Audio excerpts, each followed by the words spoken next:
В этом году Палате предпринимателей Атамекен исполняется 9 лет. В связи с этим в Таразе прошел форум Concept Talks в формате TEDx. На данном собрании активные предприниматели города поделились своими достижениями.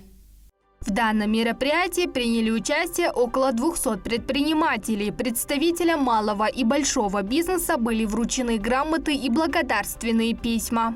НПП «Атамекен» награждается учредитель. Одна из участниц Айгуль Акчалова. В своем выступлении она активно обсуждала развитие женского предпринимательства. Помимо этого поделилась о грантах и финансовой помощи, предоставляемых женской половине. Почти половина предпринимательства уже поднимает женщин у нас в регионе. Поэтому это очень важно, давать им знания. Есть грант инновационной идеи до 5 миллионов. Там уже нет таких ограничений, категорий.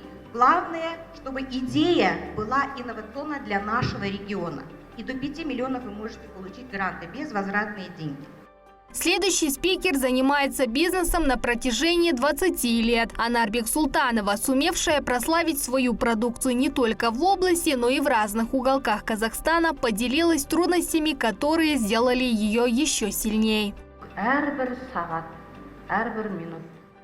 Для меня каждая секунда, каждая минута моего времени – борьба. Наверняка многие в курсе, я занимаюсь рукоделием. Для человека, который лишен рук, каково это? Моя любовь к искусству не имеет границ. Сейчас не имеет значения наши прошлые переживания, трудности. Они сделали меня только сильнее.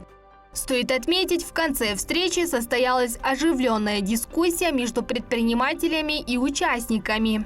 Аружан Смаилова, Нуртай Ибрайм, Ирбек Соранбай, Аймак.